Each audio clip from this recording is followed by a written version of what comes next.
ನಮಸ್ಕಾರ. ನನ್ನ ಹೆಸರು ಜಯರಾಮ್ ಅಂತೇಳಿ. ನಾನು ಗೌಡಗೆರೆ ಸಿರಾ ತಾಲೂಕು ಗೌಡಗೆರೆ ಗ್ರಾಮದ ರೈತನಾದ ಜಿ ಪಿ ಜಯರಾಮಯ್ಯ ತನ್ನ ಪುಟ್ಟಣ್ಣ ಆದ ನಾನು ನಮ್ಮ ಎಲ್ಲ ರೈತರುಗಳಿಗೆ ತಿಳಿಸ್ಕೊಡಿಸುವುದೇನೆಂದರೆ, ನಾನು ಈ ಸುಮಾರು ಒಂದು 10-12 ವರ್ಷ ಆಯಿತು ನಾನು ಅಡಿಕೆ ಗಿಡ ನಾಟಿ ಮಾಡಿ. ನಾನು ಅಡಿಕೆ ಗಿಡ ನಾಟಿ ಮಾಡಿದ ಮೇಲೆ ಸುಮಾರು 5 ಬೋರು ನನ್ನ ಹೊಲದಲ್ಲಿ ಓಡ್ತಾಯಿದ್ವು. 5 ಬೋರಲ್ಲಿ ಸೇರಿ 2.5 ಇಂಚ್ ನೀರು ಬರೋದು ಇಷ್ಟು ವರ್ಷ. 2.5 ಇಂಚ್ ನೀರು ಬರೋದು. ಈ ವರ್ಷದಿಂದ ನನಗೆ ಒಂದು 4 ಬೋರಿಂದ ಸುಮಾರು 1.25 ಇಂಚ್ ನೀರು ಬರ್ತಾಯಿದೆ. 1.25 ಇಂಚ್ ನೀರಲ್ಲಿ ನಮ್ಮ ಕೃಷಿ ಅಧಿಕಾರಿಗಳಾದ ನಮ್ಮ ಹಿಂಗಿದೇ ಸಮಸ್ಯೆ ನಾವು ಕೃಷಿ ಅಧಿಕಾರಿಗಳಾದ ಸತ್ಯನಾರಾಯಣ ಸಾಹೇಬ್ರನ್ನ ನಾವು ಭೇಟಿ ಮಾಡಿದಾಗ ಅವರು ಇದಕ್ಕೆಲ್ಲ ಪರಿಹಾರನ ನಮಗೆ ಕೃಷಿ ಹೊಂಡನೇ ನಿಮಗೆ ಪರಿಹಾರ ಅಂತೇಳಿ ನಮ್ಮ ಹೊಲಕ್ಕೆ ಬಂದು ನಮಗೆಲ್ಲ ವಿಸಿಟ್ ಮಾಡಿ ಅದ್ರ ಬಗ್ಗೆ ನಮಗೆ ಮಾಹಿತಿ ಕೊಟ್ಟು ನಮಗೆ ಕೃಷಿ ಹೊಂಡ ಮಾಡಲಿಕ್ಕೆ ಅವರೆಲ್ಲ ಸ್ಪಾಟ್ ನೋಡಿ ನಮಗೆ ಕೃಷಿ ಹೊಂಡ ಮಾಡೋದಕ್ಕೆ ಇಷ್ಟಿಷ್ಟು ಸರ್ಕಾರದಲ್ಲಿ ನಿಮಗೆ ಸೌಲಭ್ಯ ಇದೆ. 80% ಟಾರ್ಪಲ್ಗಿದೆ, 40% ತಂತಿ ಬೆಲೆಗಿದೆ, ಇಂಜಿನಿಗೆ 80% ಇದೆ.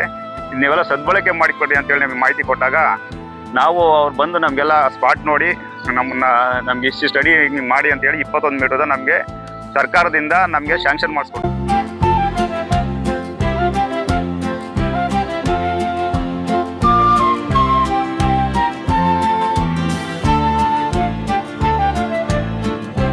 ಜಯರಾಮಯ್ಯ ಅಂತ ನಮ್ಮ ರೈತರು. ಇವರು ನಮ್ಮ ಇಲಾಖೆಗೆ ಬಂದು, ಸರ್ ನಮಗೆ ಬೋರ್ವೆಲ್ಗಳಲ್ಲಿ ನೀರು ತುಂಬ ಕಡಿಮೆ ಇದೆ, ನೀವು ಏನಾದರೂ ಒಂದು ಅನುಕೂಲ ಮಾಡಿಕೊಡಿ ಅಂತ ನಮ್ಗೆ ಕೇಳಿದ್ರು. ಅವಾಗ ನಾನು ಹೇಳಿದೆ, ಹಿಂಗೆ ಕೃಷಿ ಭಾಗ್ಯ ಅಂತ ಒಂದು ಯೋಜನೆ ಇದೆ, ಆ ಯೋಜನೆಯಲ್ಲಿ ನೀವು ಕೃಷಿ ಹೊಂಡ ಮಾಡ್ಕೊಳ್ರಿ. ಅವೆಲ್ಲ ನೀವು ಬೋರ್ ನೀರೆಲ್ಲ ಬಿಟ್ಕೊಂಡು, ಮಳೆಗಾಲದಲ್ಲಿ ಮಳೆ ನೀರನ್ನೆಲ್ಲ ಬಿಟ್ಕೊಂಡು ನೀವು ಸಂಗ್ರಹಣೆ ಮಾಡ್ಕೊಂಡು ನಿಮ್ಮ ಜಮೀನಲ್ಲಿರೋ ಏನೇ ಬೆಳೆಗಳಿದೆ ಎಲ್ಲ ಬೆಳ್ಕೋಬೋದು, ನೀರಿನ ಒತ್ತಡ ನಿಮ್ಗೆ ಅಷ್ಟೊಂದು ಇರಲ್ಲ ಅಂತ ಹೇಳಿದೆ. ಅವಾಗ ಅವ್ರು ಕೂಡಲೇ ಎಲ್ಲ ಪಾಣಿ ಏನೇ ನಾವು ಹೇಳಿದ್ವಿ ಎಲ್ಲ ದಾಖಲಾತಿಗಳನ್ನ ತಂದುಕೊಟ್ಟು ಎಲ್ಲ ಜಮೀನ್ ಹತ್ರ ಎಲ್ಲ ಕರ್ಕೊಂಬಂದು ನಮ್ಗೆಲ್ಲ ತೋರಿಸಿರು. ನಾವು ಅವ್ರಿಗೆ ಈ ಜಾಗ ನೋಡಿ ಮತ್ತೆ ನೀರು ಎಷ್ಟು ಹರಿದು ಬರುತ್ತೆ ನೋಡ್ಬಿಟ್ಟು ನಾವು ಇವ್ರಿಗೆ 21 ಮೀಟರ್ ಉದ್ದ 21 ಮೀಟರ್ ಅಗಲ ಕೃಷಿ ಹೊಂಡ ಮಾಡ್ಕೊಳ್ಳಿ ಅಂತ ನಾವು ಹೇಳಿವಿ. ಈಗ ಅವರು ಅದೇ ರೀತಿ 21 ಮೀಟರ್ ಉದ್ದ 21 ಮೀಟರ್ ಅಗಲ ಮತ್ತೆ 3 ಮೀಟರ್ ಆಳದ್ದು ಒಂದು ಕೃಷಿ ಹೊಂಡ ಮಾಡ್ಕೊಂಡಿದ್ದಾರೆ.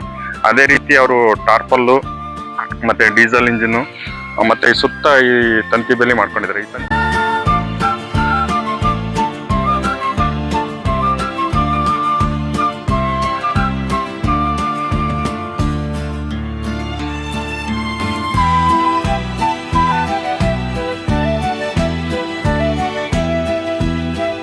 ಕೃಷಿ ಭಾಗ್ಯ ಯೋಜನೆಯಲ್ಲಿ ಈ ತಂತಿ ಬೇಲಿ ಅನ್ನೋದು ಒಂದು ಮುಖ್ಯ ಘಟಕ ಆಗಿದೆ.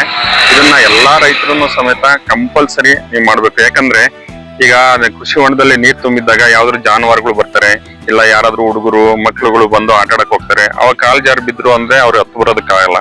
ಸೊ ಈ ಪ್ರಾಣ ಹಾನಿ ತಪ್ಪಿಸೋದಕ್ಕೋಸ್ಕರ ತಂತಿ ಬೇಲಿ ಕಂಪಲ್ಸರಿ ಮಾಡಿದೀವಿ ನಾವು. ಹಂಗಾಗಿ ಎಲ್ಲಾ ರೈತರು ಏನು ಕೃಷಿ ಭಾಗ್ಯ ಯೋಜನೆಯಲ್ಲಿ ನೀವು ಕೃಷಿ ಹೊಂಡ ಮಾಡ್ಕೊಳ್ತೀರಾ. ಜನವರಿ 8ರಲ್ಲಿ ನನಗೆ ಎಲ್ಲಾ ಗಿಡಗಳು ಒಣಗೋಯ್ತು, ನೀವು ಪೂರ್ತಿ ಹೋದ್ವು ಅನ್ಕೊಂಡಿ. ಆ ಸಂದರ್ಭದಲ್ಲಿ ಇಮಿಡಿಯೇಟ್ ನಾವು ಕೃಷಿ ಹೊಂಡ ಮಾಡ್ಕೊಂಡಾಗ ನನ್ಗೆ 1.25 ಇಂಚು 4 ಬೋರಿಂದ ಔಟ್ಪುಟ್ ಬರುತ್ತೆ. 1.25 ಇಂಚಲ್ಲಿ ಸುಮಾರು 1,500 ಗಿಡ ನಾನು ಇವತ್ತು ಮೇಂಟೈನ್ ಮಾಡಿದ್ದೀನಿ. ತುಂಬಾ ಚೆನ್ನಾಗಿದೆ ಗಿಡ. ನಮಸ್ಕಾರ ಎಲ್ಲರಿಗೂ. ನಾನು ಸತ್ಯನಾರಾಯಣ, ಕೃಷಿ ಅಧಿಕಾರಿ, ರೈತ ಸಂಪರ್ಕ ಕೇಂದ್ರ ತಾವರೆಕೆರೆ ಮತ್ತೆ ಗೌಡಗೆರೆ ಹೋಬಳಿ. ನಮ್ಮ ಕರ್ನಾಟಕ ಸರ್ಕಾರ ರೈತರಿಗೋಸ್ಕರ ಸುಮಾರು ಯೋಜನೆಗಳನ್ನ ಜಾರಿಗೆ ತಂದಿದೆ. ಅದರಲ್ಲಿ ಮುಖ್ಯವಾಗಿರೋದಂದ್ರೆ ಈ ಕೃಷಿ ಭಾಗ್ಯ. ಯಾಕಪ್ಪ ಅಂದ್ರೆ ನಮ್ಮ ದೇಶದಲ್ಲಿ ನಮ್ಮ ರಾಜ್ಯದಲ್ಲಿ ಹೆಚ್ಚಿನ 64% ಹೆಚ್ಚಿನ ರೈತರು ಈ ಮಳೆಯಾಶ್ರಿತ ಕೃಷಿಯನ್ನು ನಂಬ್ಕೊಂಡಿರ್ತಾರೆ. ಸೊ ಅವರಿಗೆ ಏನಪ್ಪಾ ಅಂದ್ರೆ ಈ ಮಳೆಗಾಲದಲ್ಲಿ ಮಳೆ ಬರುತ್ತೆ, ಕೆಲವು ಸಹ ಮಳೆ ಬರಲ್ಲ, ಅಂತ ಟೈಮಲ್ಲಿ ಇದು ಅನುಕೂಲ ಆಗ್ಲಿ ಅಂತ ಈ ಕೃಷಿ ಭಾಗ್ಯ ಯೋಜನೆ ತಂದಿದೆ. ಈ ಕೃಷಿ ಭಾಗ್ಯದಲ್ಲಿ ನಾವು ಈ ಕೃಷಿ ಹೊಂಡ ಮತ್ತೆ ಬದು ಮತ್ತೆ ಈ ತಂತಿ ಬೇಲಿ, ಈ ಟಾರ್ಪಲ್ಲು ಮತ್ತೆ ಈ ಡೀಸೆಲ್ ಇಂಜಿನ್ ಇವೆಲ್ಲವನ್ನೂ ಒಂದು ಪ್ಯಾಕೇಜ್ ಮಾದರಿಯಲ್ಲಿ ನಾವು ಅನುಷ್ಠಾನ ಮಾಡ್ತಾ ಇದ್ದೀವಿ. ಇದರಲ್ಲಿ ನಮ್ಮ ಸಾಮಾನ್ಯ ರೈತರಿಗೆ ಕೃಷಿ ಹೊಂಡ ಮತ್ತೆ ಬದು, ಈ ಟಾರ್ಪಲ್ಲು, ಡೀಸೆಲ್ ಇಂಜಿನ್ ಈ ಘಟಕಗಳಿಗೆ 80% ಸಹಾಯಧನ ನೀಡ್ತೀವಿ. ಮತ್ತೆ ಈ ತಂತಿ ಬೇಲಿಗೆ 40% ಸಹಾಯಧನ ನಾವು ನೀಡ್ತಾ ಇದ್ದೀವಿ. ಅದೇ ರೀತಿ ನಮ್ಮ ಪರಿಶಿಷ್ಟ ಜಾತಿ ಪರಿಶಿಷ್ಟ ಪಂಗಡದ ರೈತರಿಗೆ ಬದು, ಕೃಷಿ ಹೊಂಡ, ಈ ಟಾರ್ಪಲ್ಲು, ಡೀಸೆಲ್ ಇಂಜಿನ್ ಇವನ್ನೆಲ್ಲ 90% ರಿಯಾಯಿತಿ ದರದಲ್ಲಿ ನಾವು ನೀಡ್ತಾ ಇದೀವಿ ಸಹಾಯಧನ. ತಂತಿ ಬೇಲಿಗೆ 50% ಸಹಾಯಧನ ನೀಡ್ತಾ ಇದ್ದೀವಿ.